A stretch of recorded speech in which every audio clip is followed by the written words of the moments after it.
반갑습니다. 목회상담의 이주영 목사입니다. 우리가 전번 시간에 그 8장 목회상담의 과정의 첫 번째 문제 해결의 빛의 그 부분을 살펴봤어요.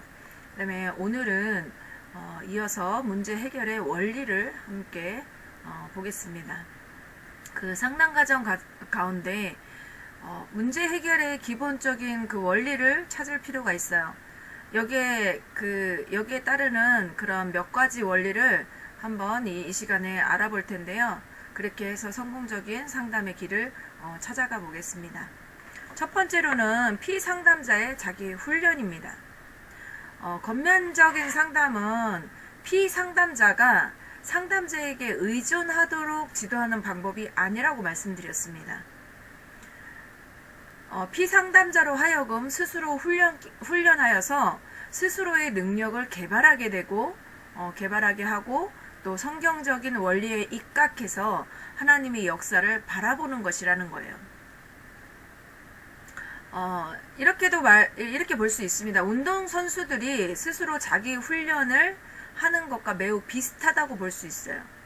자기 훈련을 통해서 그가 가지고 있는 그러한 그 기능과 또 그런 기능을 개발하고 또 시합의 기본 목표에 도달하려고 하는 것과 같다라는 것이죠.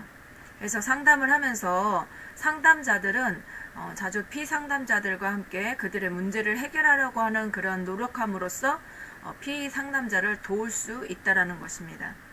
그래서 이것은 상담의 과정에서 매우 중요한 일이다 볼 수 있습니다. 그래서 피상담자의 자기 훈련에는 또 자기 훈련에 주는 유익이 있죠. 그래서 상담자가 피상담자로 하여금 자기 훈련을 하게 하면서 여기에 유익이 있다라는 것을 알 수 있습니다. 첫 번째는 뭐냐 하면 피상담자가 즉각적인 구원을 받게 될 수 있다. 그리고 당면하고 있는 그런 악순환에서 벗어나도록 도와줄 수 있다. 두 번째로는 상담자가 문제를 해결하는 그러한 모델로서 성경을 사용함으로 인해서 피상담자에게 성경이 제시하는 그런 문제 해결을 방법을 배울 기회를 제공해 줄 수 있다라는 것입니다. 그래서 상담자는 피상담자가 문제를 해결하는 그러한 능력을 갖도록 도와주고 가르쳐 주어야 한다는 것입니다. 피상담자가 문제를 해결하는 그러한 능력을 갖도록 도와주고 또 가르쳐 주어야 된다라는 것을 볼 수 있는데 이것이 뭐냐 하면 장소가 문제가 아니라는 것이죠. 상담자가 성경적인 해결에 도달할 수 있을 때까지 계속해서 우리는 상담을 해야 된다라는 것입니다.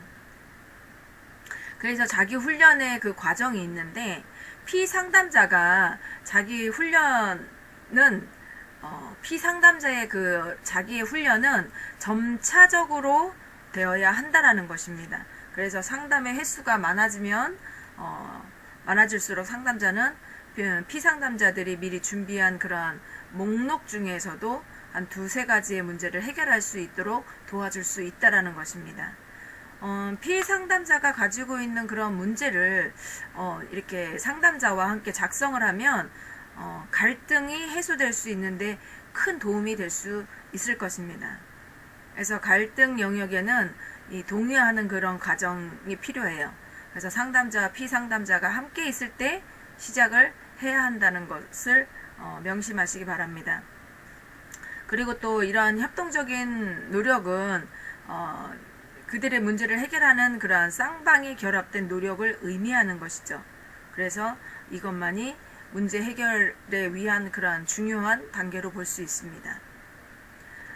문제를 가지고 왔을 때 중요한 문제의 우선권이라는 게 있죠. 가장 중요한 문제, 먼저 해결해야 될 문제가 있다라는 것이에요. 그래서 중요한 문제부터 상담을 해야 되겠죠. 그래서 피상담자를 괴롭히는 그러한 문제들의 그 성격과 또 피상담자의 문제를 취급할 수 있는 피상담자가 문제를 해결할 수 있는 그러한 능력에 따라서 결정되어져야 한다라는 것입니다. 그래서 상담자는 여러 가지 그 문제들을 상담하면서 결정적인 해결점에 도달하도록 취급해야 한다라는 것입니다. 이 과정에서 기독교 상담의 그 원리는 그 본보기를 통해서 가르쳐야 되고 또 교훈을 통해서 설명해야 된다고 할 수 있습니다. 근데 어떤 문제를 성공적으로 해결할 수 있도록 그 격려하는 것은 피상담자로 하여금 문제를 성경적으로 해결하도록 노력할 때마다 하나님께서 응답해 주신다는 그러한 것을 발견할 수 있도록 해줌으로써 피상담자를 도울 수 있습니다. 그래서 자기 훈련의 과정에서 피상담자가 자기 혼자서도 문제를 해결할 수 있도록 그러한 과제를 줘서 집에 가서 자기의 생활 속에서 자신의 과제를 할 수 있도록 해야 된다는 것입니다. 그래서 이 숙제는 정기적으로 출제를 해야 된다는 거예요. 그런 전진과 동기는 그 결과로서 측정할 수 있다는 것이죠. 그 다음에 자기 훈련의 목표가 있습니다. 상담자는 피상담자가 자기 문제를 해결하기 위해서 자기 훈련의 목표를 수립하고 거기에 따르는 그러한 추진이 있어야 된다는 것이죠. 그러면 첫 번째로는 뭐냐면 먼저 원대한 목표를, 아주 큰 목표를 세우도록 한다는 것이에요. 그 다음에 두 번째로는 그 목표에 도달하기 위해서 어떻게 해요? 작은 목표부터 세우는 방법을 가르쳐야 된다는 것이에요. 그 다음에 세 번째로는 가능한 한 정확하게 그 모든 목표를 도달하기 위해서 계획을 세워야 된다는 것입니다. 그래서 그 계획을 실행함으로써 그 목표에 도달해야 한다는 것이죠. 그래서 이렇게 계획된 그런 목표들은 작은 목표를 그 수행하는 데 필요한 자극과 또한 목표를 수행하기 위해서 확인되어져야 하는 그런 이정표가 될 수 있다는 것이죠. 그래서 작은 목표들이 성취되면 피상담자들은 소망을 가지게 됩니다. 근데 만일 성취하지 못했으면 좌절하는 것이 아니라 새로운 노력을 또 시도해야 한다는 것을 또 알려줘야 되겠죠. 그래서 이제 한 가지씩 이제 해결하는 그러한 방안이 있는데, 상담자는 피상담자들이 문제를 해결하기 위해서 그들의 그 일의 결과를 기록하면 유익하다라는 것이에요. 우리가 기록하지 않으면 어느 정도 일정의 시간이 지나면 잊어버리게 돼 있습니다. 그렇기 때문에 피상담자들의 문제를 해결하기 위해서는 그들의 일의 결과를 기록하는 것이 중요하다라는 거예요. 피상담자의 그 생각을 기록하는 것은 그의 어떠한 사상을 분명하게 표현하도록 만들어준다라는 것이죠. 어떤 사람이 자기 문제를 기록한다면 그 문제가 더욱 확실해지겠죠. 우리가 그냥 막연하게 이런 문제가 있다 이렇게 생각하는 게 아니고 그 문제를 이렇게 적음으로 인해서 기록하는 것으로 인해서 우리가 더 명확하게 알 수 있다라는 것이에요. 그리고 또 이게 기록하면서 자기의 문제에 동의하게 되고 또 피상담자들이 자기 문제에 동의하기 때문에 자기 문제를 확인하고 좋은 해결을 얻기 위해서 노력하게 되기 때문이라는 것입니다. 그래서 상담자는 문제 해결을 위해서 냉정한 방법을 사용해야 되는데요. 피상담자들은 처음 상담에서 그들의 문제를 100% 얘기를 할까요? 네, 100% 얘기하지 않는다라는 것이에요. 한 80% 정도는 숨기고 얘기를 합니다. 그래서 한 20% 정도만 노출을 해서 얘기를 하는데, 상담자들은 이런 한두 번의 상담을 통해서 피상담자의 문제를 전부 다 이해를 했다. 그 문제를 모두 안 것이라고 착각하는 데 문제가 또 생깁니다. 그렇기 때문에 이런 문제를 모두 앓은 것 같은 그러한 생각은 하지 마시길 바랍니다. 그래서 제시된 문제는 행위의 문제와 또 필수 조건의 문제를 탈피하려는 그러한 복잡한 문제일 뿐이에요.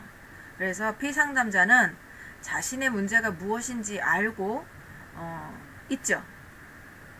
피상담자는 자신의 문제가 뭔지 알고 있어요. 그렇기 때문에 상담자는 이 문제를 찾으려고 노력을 해야 된다라는 것입니다.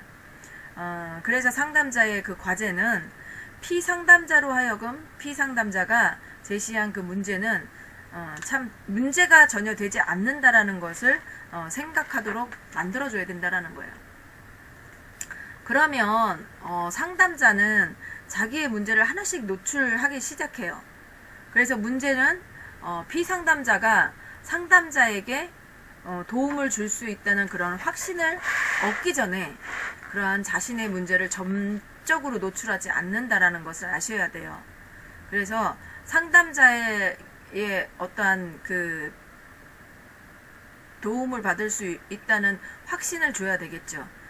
그래야 자신의 문제를 상담자에게 다 얘기할 수 있다는 것이에요. 그래서 상담자는 빙산 방법을 사용해야 하는데 그 표현에 나타난 것은 무엇이든지 자료가 된다라는 것이에요. 그래서 상담자는 한 번에 한 가지 문제를 해결하는 그런 노력으로 빙산의 꼭대기부터 깨뜨려서 그 위에 꼭대기부터 깨뜨려 가지고 모든 문제를 해결하라고 하는 그러한 노력을 해야 된다.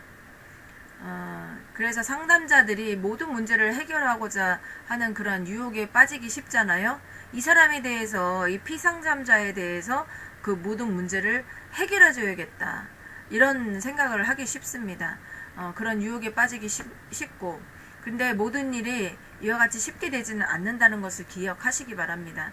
그래서 상담이 우리가 인간적인 방법으로 상담을 해서 되는 것이 아니라 상담이라는 것은 성령님의 사역이라는 점을 우리가 꼭 생각을 하셔야 돼요. 그래서 성공적인 상담이 될 수 있도록 문제 해결을 모색해야 된다라는 것입니다. 그 다음에 우리가 팀 상담이라는 것이 있어요. 상담의 과정 가운데 시도해야 될 것은 팀 상담이에요. 이 방법은 상담의 효과를 보다 극대화시키고 효율적인 역할을 할 수 있습니다. 첫 번째 상담의 유익이 있는데 팀 상담의 유익. 팀을 짜서 일을 하면 효과를 거둘 수 있다는 것이죠. 예수님께서 제자들과 함께 일하셨죠. 혼자 일하지 않으셨습니다. 제자들과 함께 일하셨습니다. 그래서 주님께서 전도하러 보내실 때 어떻게 했어요? 2사람씩 짝을 지어서 보내셨어요. 그래서 성경은 우리에게 이렇게 말씀하고 있습니다. 전도서 4장 9절에서 12절 말씀을 보면 2사람이 한 사람보다 나음은 저희가 수고함으로 좋은 상을 얻을 것임이라. 혹시 저희가 넘어지면 그 하나가 그 동물을 붙들어 일으키려니와 홀로 있어 붙들어 일으킬 자가 없는 자에게는 화가 있으리라. 2사람이 함께 누우면 따뜻하거니와 한 사람이면 어찌 따뜻하랴. 한 사람이면 패하겠거니와 2사람이면 능히 당하나니 삼겹줄은 쉽게 끊어지지 아니하느니라 라고 전도서 4장 9절에서 12절까지의 말씀이 있습니다. 그래서 이 상호협력의 그 사상은 팀 상담의 기초가 되고 있어요. 그래서 팀 상담에서 그 한 사람이 말하는 동안에 어떤 다른 사람은 뭘 하냐면 관찰을 할 수 있다라는 것이에요. 그래서 그 다음에는 이제 보다 풍부한 기록을 할 수 있다라는 것이죠. 상담자는 그 성경 구절을 조사하거나 또한 상담의 그 나머지 부분을 구성하는 방법을 생각할 수 있습니다. 그리고 상담자는 상담을 중단하지 않고 안전하게 이끌어갈 수 있다라는 것이죠.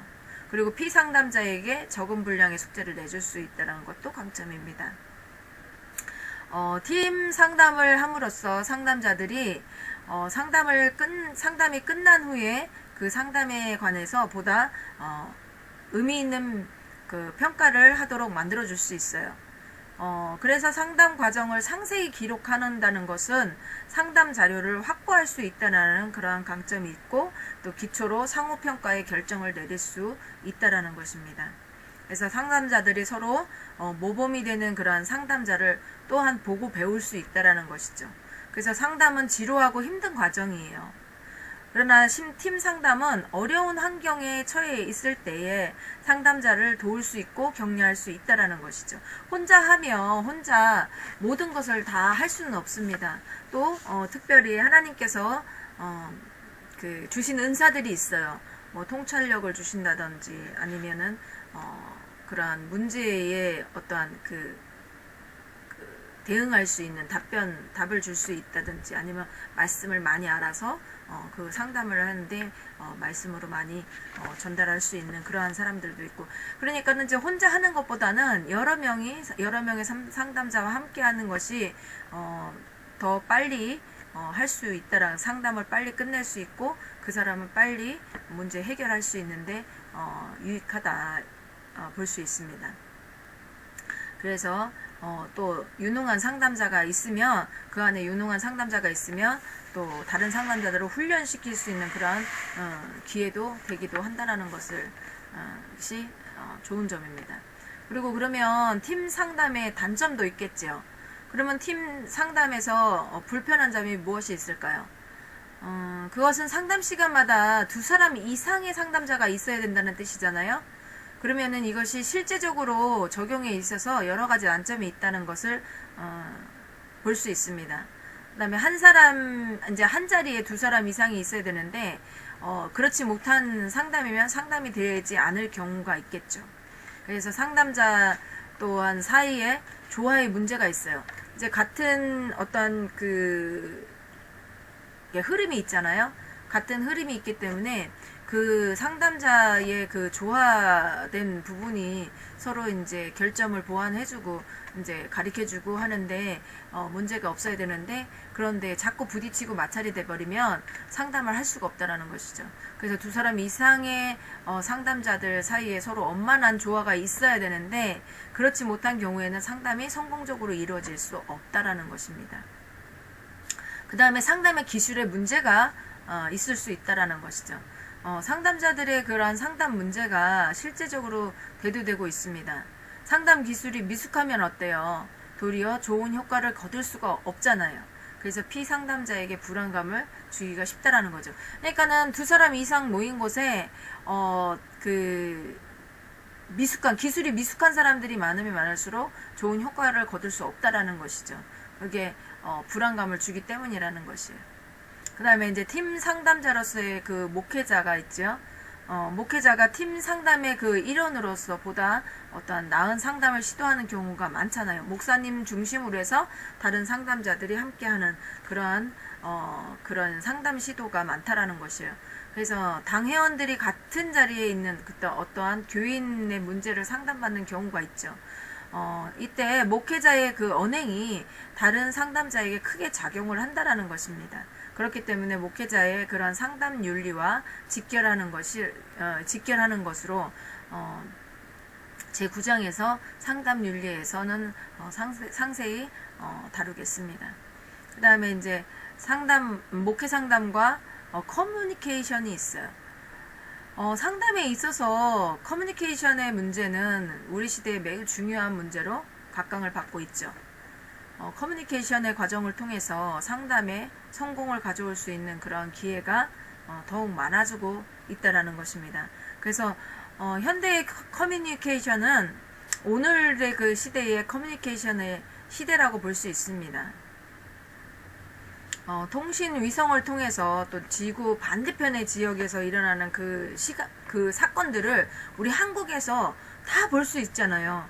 TV로도 볼 수 있고 신문으로 볼 수 있고 뭐 미디어 등을 통해서 볼 수 있죠. 그래서 매스 커뮤니케이션이라고 해요. 그래서 매스 커뮤니케이션 시대가 대량으로 정보를 제공하는 시대가 됐다라는 것입니다.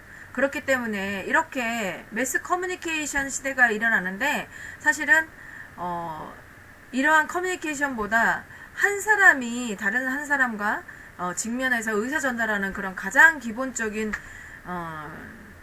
것으로 볼 때는 커뮤니케이션이 이렇게 1대1로 하는 것들도 굉장히 중요하다라는 것이에요.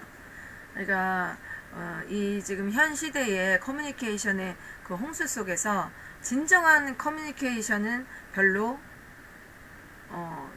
그 진정한 커뮤니케이션이 일어나지 않는다라는 것이에요. 왜 그러냐면 사람이 다른 사람에게 진리를 전하지 않기 때문이 그렇다는 것이에요.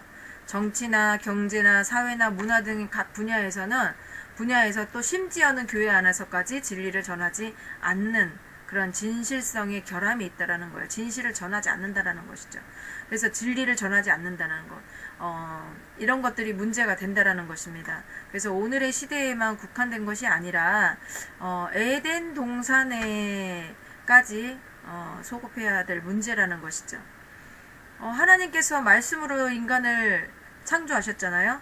하나님 자신과 그러한 긴밀한 관계를 갖도록 선택하셨다라는 것이에요. 그래서 하나님은 커뮤니케이션을 하시는 하나님 자신의 그 형상대로 인간을 만드셨다라는 것이에요. 그렇기 때문에 언어라는 것이 하나님이 인간에게 주신 가장 큰 복 중에 하나라는 것이죠. 그 하나님이 아담과 커뮤니케이션을 하셨다는 그것을 볼 수 있잖아요. 언어가 매우 귀중한 선물이라는 것을 깨닫게 합니다. 그래서 우리가 창세기를 통해서 아담과 하나님과의 그 대화한 것 외에도 동물들의 이름을 지은 것을 보아도 아담의 그 언어 능력을 알 수 있다라는 것이죠. 그래서 언어를 선물로 받았다는 것은 커뮤니케이션의 의무를 가지고 있다라는 것을 뜻하기도 해요. 그러니까 우리가 언어를 갖고 있지만 혼자 말을 할 수는 없잖아요. 혼자는 말을 할 수 있겠죠. 하지만 이 모든 언어는 상대편과 대화를 하기 위해서 만들어진 거라는 것이에요. 그렇기 때문에 하나님은 아담의 언어를 통해서 인간적인 그러한 커뮤니케이션을 했다라는 것이죠. 그래서 이러한 가정 속에서 사단이 끼어들었어요. 그죠? 아담을 유혹했잖아요. 그래서 이것은 우리 커뮤니케이션의 가장 큰 문제가 되었다라는 것이죠. 사단이 뭐라고 얘기했어요? 하나님이 그렇게 말씀하시더냐라고 질문함으로써 그 역사상의 최초의 질문이 됐어요. 우리가 계속 대화, 물어보고 대답하고 하나님과의 그 물어보고 대답하고의 그 관계가 아니었고 서로 이렇게 서로 대화를 하는 그러한 부분이었었는데 이 사단이 인간에게 질문을 한 거죠. 하나님 말씀이 정말 하나님 말씀이 그렇다냐고 물어봤다라는 거 아니에요. 그래서 여기에서 인간이 대답했잖아요. 사단이 또 다시 질문을 했죠. 사단은 인간으로 하여금 하나님의 말씀을 의심하도록 하는 거예요. 그리고 왜곡하고 부정하도록 만드는 것이라는 거죠. 그래서 아담과 하와가 타락함으로 인해서 하나님과의 그러한 커뮤니케이션이 파괴되었다. 그리고 나아가서는 아담과 하와 사이의 커뮤니케이션도 파괴되었죠. 인간은 다른 사람을 필요로 하고 또 커뮤니케이션을 해야 되는데 여기서 인간은 단절되었다라는 것이죠. 단절되는 그 고뇌가 시작되었다라는 것이죠. 그래서 인간의 사회적 관계가 황폐하기 시작했어요. 그리고 격리에서 오는 고통을 당하기 시작했다라는 것입니다. 그래서 하나님과 아담 사이에 존재하는 그 죄가 있기 때문에 커뮤니케이션의 관계를 파괴했다라는 것이죠. 그 죄가. 그래서 이것을 회복하기 위해서는 인간이 자기의 죄를 자백하고 또 회개하고 또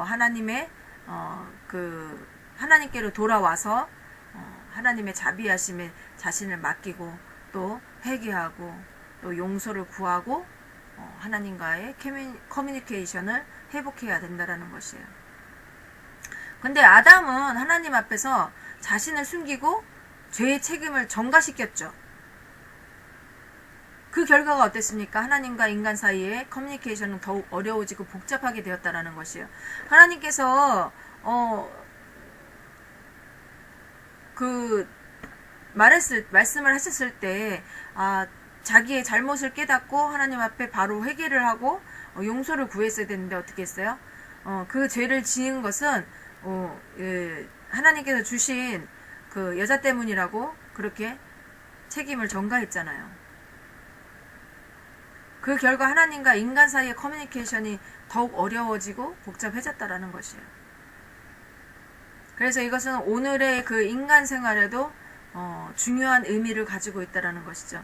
인간과 인간의 생활 속에서 파괴되는 그 커뮤니케이션은 인간으로 하여금 더욱 큰 어려움에 빠지게 만들었다는 것이에요. 그래서 서로의 교통이 불가능해진 것이라는 거죠.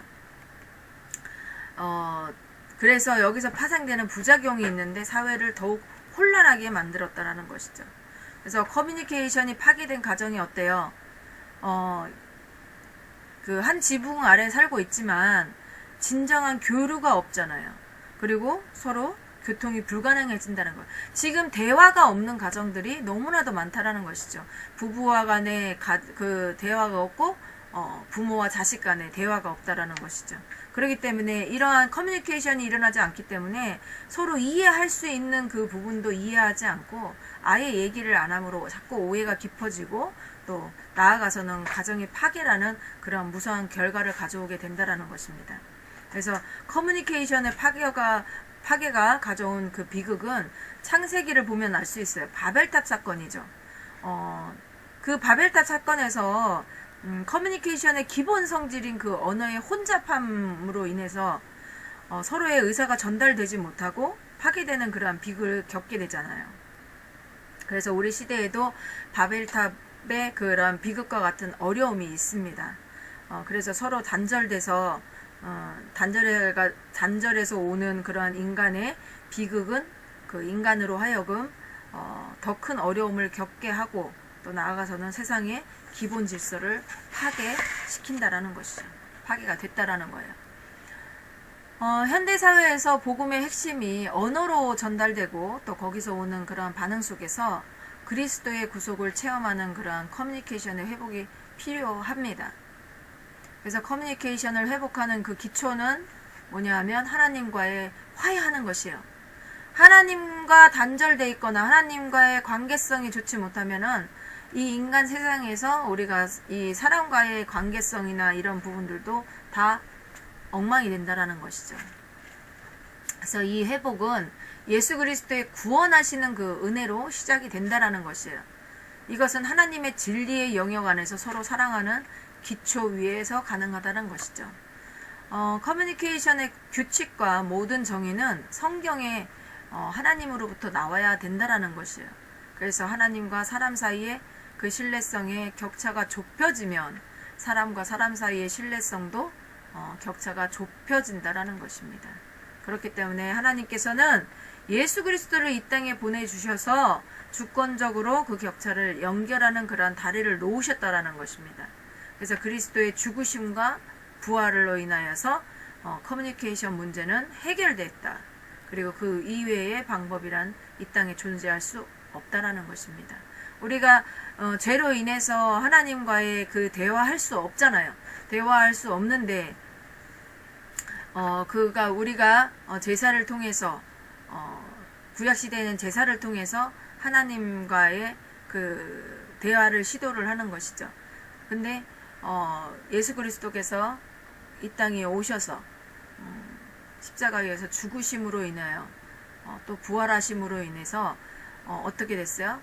성소의 휘장이 찢어짐으로 인해서 우리가 하나님 앞에 바로 갈 수 있다.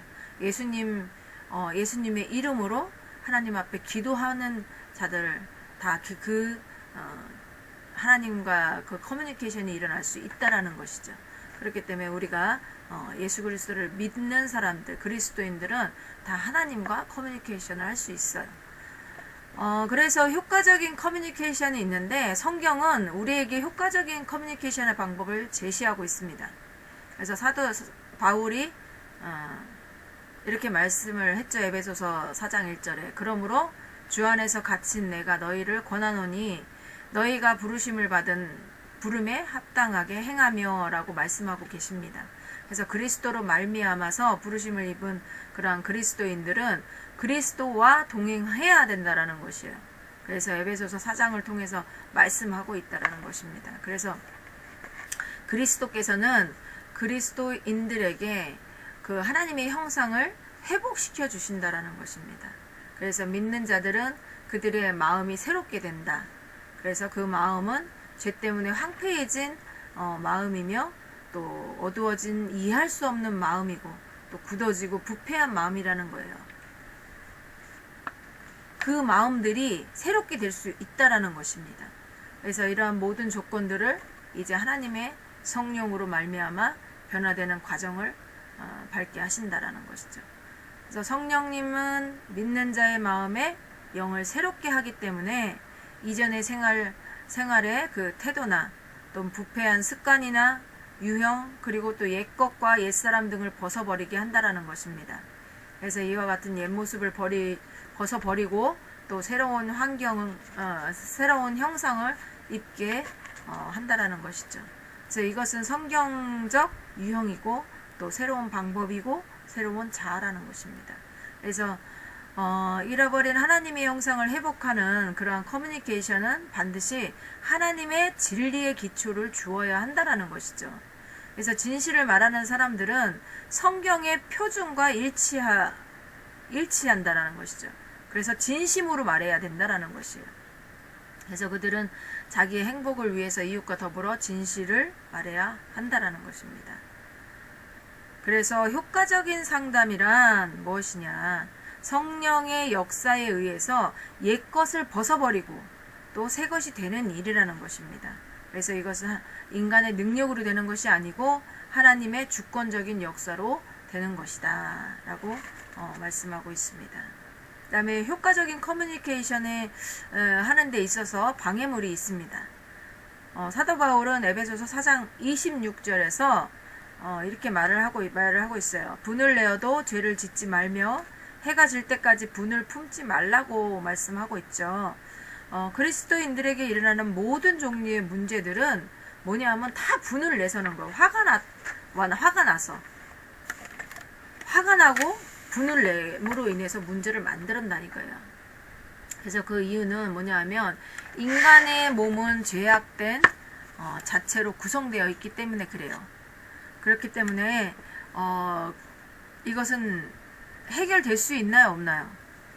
이 죄의 문제로 인해서 그렇게 됐다고 얘기했잖아요. 인간의 몸은 죄악된 지체로 구성되어 있기 때문이다.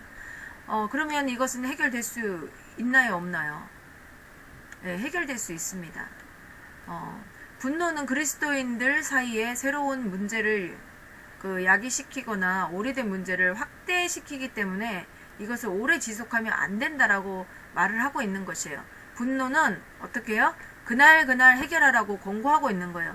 오늘 막 화가 났는데 잠자고 일어나서까지 그것 때문에 막 화를 내면 안 된다라는 것이에요. 그래서 이 분노는 우리가 이날 분노했으면 해가 지기 전까지 이 분노를 풀으라는 것이에요. 그러면은 그 다음날까지 분노가 가면 문제를 일으키고 또 죄를 만들 수 있다라는 것이죠.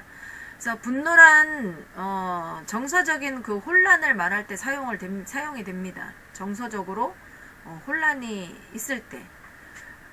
근데 이 문제에 관해서 감정적으로 움직이면 그리스도는 그의 분노가 원망이 되지 않게 하셨다라는 것이죠. 그러니까는 그 분노가 없는 사람은 없어요. 분노할 수 있어요. 하지만 그 분노가 나를 지배해서 원망하는 그곳까지 가지 않게 하라는 것이에요.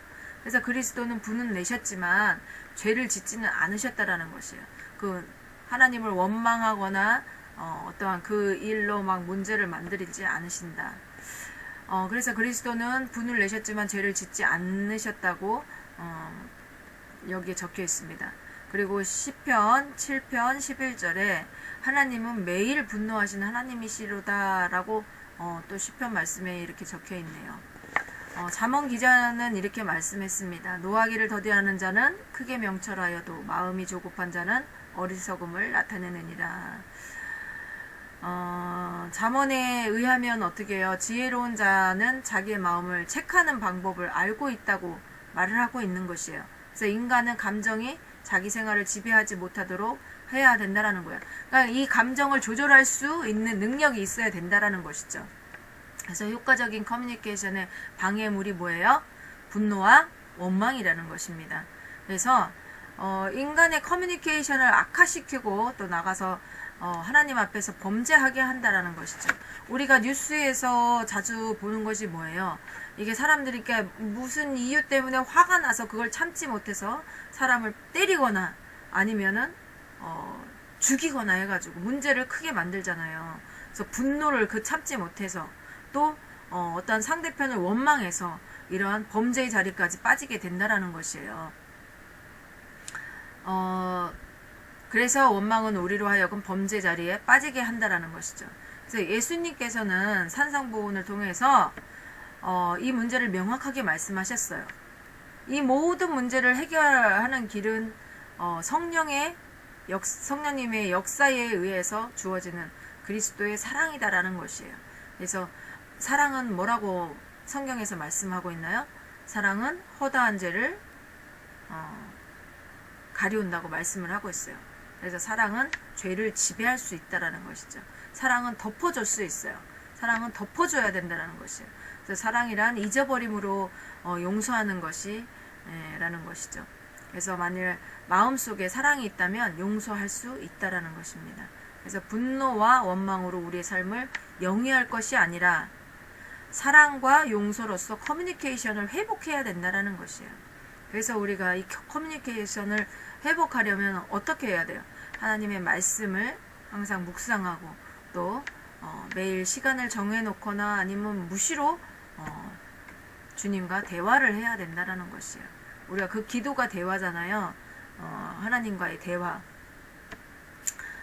그래서 회복을 해야 된다라는 것이죠. 그러면 문제 해결의 핵심이 있는데 이걸 알아볼게요. 우리는 흔히 문제보다 문제의 어떤 당사자인 사람을 공격할 수 있어요. 교회 안에서 모든 행사나 상담 활동이 이런 입장이 될 때가 많이 있다라는 것이죠. 특히 뭐냐면 하나님을 열심히 섬기려는 사람들에게 이 같은 경향이 뚜렷이 나타난다는 것이죠. 사도 바울은 에베소서 4장 29절에 이렇게 말씀하고 있죠. 무릇 더러운 말은 너희 입 밖에도 내지 말고 오직 덕을 세우는데 소용되는 대로 선한 말을 하며 또 듣는 자들에게 은혜를 끼치게 하라라고 말씀하고 있습니다. 그래서 상담 과정에서 문제를 공격하고 문제 해결을 노력해야 하는데 그 문제를 가지고 있는 그 인간의 존재를 공격한다라는 것이죠. 그러면 어떻게 해요? 문제 해결의 핵심에서 벗어나는 일이라는 것입니다. 그래서 인간은 누구나 비슷하죠. 비슷한 존재입니다. 거룩함의 모양이나 실상은 비슷하다라는 것이에요. 또 같은 하나님의 형상이고 또 같이 타락한 존재라는 것입니다. 그러므로 상담을 통해서 문제 해결에서 중요한 것이 뭐냐면 문제를 공격하고 거기서 해결의 방안을 찾아가야 한다라는 것이죠. 사람을 공격하는 것이 아닙니다. 그리고 우리가 목회 상담과 개별 상담까지 하겠습니다. 목회 상담과 개별 상담이 있습니다. 이 문제는 상담의 형태적인 고찰에서 취급해야 된다라는 것이에요. 그래서 우리가 이 상담할 때 그 상담자는 복합적인 방법도 있고 개별적인 방법을 있는데 이걸 통해서 상담의 목표를 달성해야 한다라고 볼 수 있습니다. 첫 번째는 뭐냐면 복합적인 상담이에요. 복합적 상담이란 것은 상담의 그 형태 중에 한 가지의 유형이죠. 개별적 상담이 장소의 제약을 받고 있기 때문에 많은 사람을 한꺼번에 해결할 수 없는 약점이 있지만 이 약점을 해결해주는 방법이 복합적 상담이라는 것이에요. 그래서 복합적 상담의 방법에는 복합적 방법이라는 것이 우리가 이제 흔히 사용하고 있는 방법입니다. 문제를 가진 사람들과 연관된 사람을 함께 상담하는 방법이에요. 예를 들자면 남편에게 문제가 있잖아요. 근데 남편에게 문제가 있으면 남편과 함께 어떻게 해요? 아내도 상담을 받는 거예요. 그래서 문제를 해결하도록 하는 것이죠. 그래서 이렇게 하면 문제 해결에 도움이 된다라는 것입니다. 그래서 이 이유가 있는데 다음과 같습니다. 첫 번째로는 커뮤니케이션을 다시 할 수 있도록 하는 그 가장 조건을 제공해줘요. 커뮤니케이션이란 다른 문제를 해결하기 위한 그런 본질적인 도구잖아요. 우리가 대화를 많이 해야 그 상대편의 그 사람의 마음을 알 수 있고 생각을 알 수 있어요. 그리고 우리가 그 사람의 생각을, 마음을 이해할 수도 있고 또 이해 못할 수도 있지만 그렇게 해서 가장 좋은 조건을 커뮤니케이션, 대화를 할 수 있는 그러한 좋은 조건을 제공해 준다라는 것입니다. 그래서 이 문제를 해결하는 데 있어서 필요한 결정적인 도구가 될 수 있죠. 커뮤니케이션이. 그래서 커뮤니케이션이 성립되면 복합적인 그런 상담 집단의 구성원은 서로 그들이 전에는 할 수 없었던 그런 문제에 관해서 말할 수 있다라는 것이죠. 그 전까지 말할 수 없는 그 부분을 상담을 통해서 이 커뮤니케이션이 일어나면 같이 상담을 하다 보면 그 상대편의 어떠한 입장을 얘기를 들어보고 또 내가 말하지 못했던 것을 또 말할 수 있는 기회가 생긴다라는 것이에요. 그래서 이렇게 상담을 하면 이제 상담을 위한 가족들이 자주 가족들과 스스로 이 커뮤니케이션을 한다면 그들의 문제를 해결할 수 있다는 것을 발견할 수 있다라는 것입니다. 그 다음에 두 번째로는 남편이 아내와 함께 상담하면 그 가정은 분리되지 않는다라는 것이에요. 그러나 그 남편이나 아내 가운데 한 사람만 상담을 하면 불화가 생길 수 있어요. 왜 그러냐면 남편을 상담하면 아내의 어떠한 결점만 얘기할 뿐이지 좋은 점을 얘기하지 않는다라는 거예요. 그래서 서로 더 안 좋은 그 불화를 만들 수 있다라는 것이죠. 그래서 개별적 상담은 자주 다른 식구들에게 의심을 갖게 하는데 상대방이 없는 자리에서 상대방을 자주 나쁘게 말할 수 있기 때문이라는 것이에요. 그래서 겉면적 상담자들은 피상담자들이 혼자서 상담하는 것을 피하도록 해야 된다라는 것입니다. 그리고 남편이나 아내 중에 한쪽의 말만 듣게 되면 일방적인 그러한 잘못된 정보가 되기 때문에 우리가 잘못된 정보에 따라서 판단을 하겠죠. 그래서 판단을 하는 것은 문제를 잘못 해결하는 방법이 될 수 있다라는 것이에요. 그리고 복합적 상담은 화해를 가져옵니다. 그래서 자기 마음속에 있는 여러 가지들을 정화시켜 줄 수 있다라는 것이죠. 성경적인 관심으로 집중을 시켜줄 수 있습니다. 그래서 복합적인 상담에 있어서 비지시적인 상담법은 피해야 돼요. 피상담자에게 문제를 더욱 어렵게 만드는 경우가 있을 수 있기 때문입니다. 그래서 이 비지시적 상담은 각별히 조심해야 된다. 두 번째로는 복합적 상담의 유익이 있죠. 복합적 상담은 상담자들이 피상담자와 관련되어 있는 여러 사람들에게 도움을 얻을 수 있어요. 그래서 상담자들에게는 아주 귀중한 도움이 된다라는 것입니다. 그래서 복합적 상담은 협력을 가능케 한다. 그래서 피상담자와 관계된 사람들이 상담에서 무엇이 되고 있는 것을 안다면 그 상담자들을 돕는다라는 것이죠. 그래서 상담을 자연스럽게 이끌 수 있다라는 것이요. 이렇게 여러 사람 이제 그 피상담자와 관계된 사람들과 함께 이렇게 했을 때 피상담자를 돕겠어요? 아니면 상담자를 돕겠어요? 상담자를 도와서 피상담자의 문제를 해결할 수 있도록 도와줄 수 있다라는 것이에요. 그래서 상담을 자연스럽게 이끌어갈 수 있다. 또 복합적 상담은 도중에 약화되지 않는다라는 것이에요. 그래서 상담 과정 중에 여러 가지 면에서 어려움을 겪을 수도 있어요. 근데 악화될 수도 있고, 근데 복합적 상담에서는 이것을 넘어갈 수 있다라는 것이죠. 그리고 복합적 상담은 일방적으로 어느 한쪽만 유리하게 하는 경우가 거의 없고, 피상담자가 그 외에 관련된 사람들에게 도움을 받게 되면 모두의 유익을 얻을 수 있다라는 것이죠. 그래서 복합적 상담은 중대한 결정을 공동으로 내릴 수 있다. 어려운 문제에 대해서 혼자 결정을 내리지 않고 상담 구성원들이 함께 내리면 보다 유익하고 또 상담의 성취가 보다 빠르게 될 수 있다라는 것입니다. 그 다음에 개별적 상담이 있습니다. 개별적 상담은 피상담자의 의견에 따르고 의견이 다르고 그와 상관된 사람들에게 일치된 의견을 구하기가 어려울 때 그렇게 이루어지는데 상담자는 이때 각별히 주의를 기울여야 한다는 것입니다. 그래서 복합적인 상담이 불가능한 상태에서 이루어져야 하는 이 개별적 상담에서는 상담자는 피상담자에게 몇 가지 문제에 대해서 해결의 방안을 시도할 필요가 있다는 것입니다. 그래서 첫 번째로 뭐냐 하면 신앙생활의 규칙적인 신앙생활을 해야 된다는 것이에요. 피상담자들이 가정에서 성경 연구와 기도를 통해서 신앙생활을 규칙적으로 할 필요가 있다라는 것이죠. 그래서 피상담자들이 가지는 여러 가지 문제의 그 해결은 하나님을 향한 사랑의 성장을 통해서 가능하다. 그래서 성경 연구와 기도 생활이 단순히 어려움을 극복하고 또 즐거운 생활을 하려는 방편뿐만이 아니라 보다 적극적으로 하나님과의 교제를 가지게 하는 거예요. 그렇기 때문에 기도 생활은 하나님의 말씀과 기도를 통하여서 하나님과의 관계를 유지하도록 돕는 데 있다라는 것입니다. 그래서 매일 일정한 양의 성경을 읽게 하고 또 그 말씀의 원리를 파악하게 하고 또 그 말씀이 오늘의 우리에게 주어지는 교훈이 무엇인가 라는 밝히 아는 것이 중요하다라는 것이에요. 그래서 이것을 이제 이원론적으로만 아는 것이 아니라 이 생활에 구체적으로 적용하게 하는 것이라는 거죠. 그러한 노력이 필요하다는 거예요.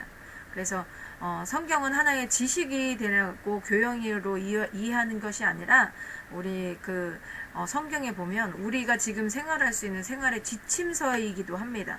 그렇기 때문에 바로 이해해야 되고 또 실제적으로 적용을 하기 위해서 노력해야 된다는 것이에요. 그래서 상담자는 피상담자들에게 이런 원리와 방법을 가르쳐 줘서 그대로 실천하게 해야 되고 또 가정의 실정에 맞도록 구체적으로 지도해야 된다라는 것이에요. 그것을 제시해야 된다라는 것입니다. 우리가 그냥 상담해서 뭐 이렇게 해보세요, 이렇게 들어주기만 한다든지 이렇게 해보세요, 이렇게 지시를 한다든지 그것으로 끝나는 것이 아니고 그 자기의 문제를 어디서 해결할 수 있는가를까지 가르쳐 줘야 된다는 거예요.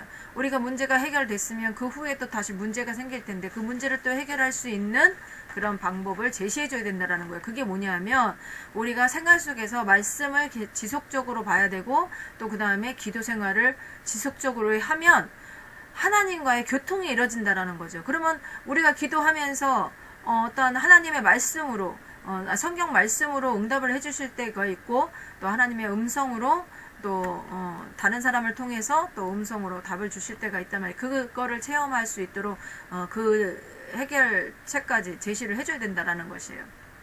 그래서 또 생활 지도의 필요성이 있다. 상담자는 피상담자들이 생활 환경에 맞는 그러한 생활 지도를 해야 한다라는 것이죠. 그래서 이를 위해서 온 가족이 함께 협력하도록 해야 되고 또 서로의 약점을 보완할 수 있도록 서로 지도해야 한다라는 것이죠.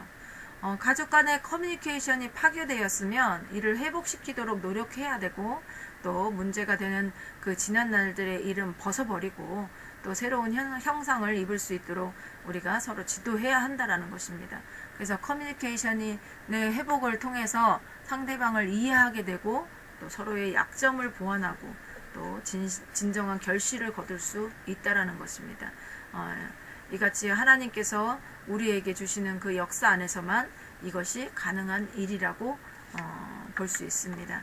이렇게 오늘 그 제8장 목회상담의 과정 목회상담과 개별 상담까지 마쳤습니다. 우리가 그 시험 예제 그 뒤편에 보면은 이런 것도 혼자 풀어보면 다시 복습하는데 좋다고 말씀을 드렸습니다. 지금까지 강의 들으시는데 고생 많으셨고 수고하셨습니다. 감사합니다.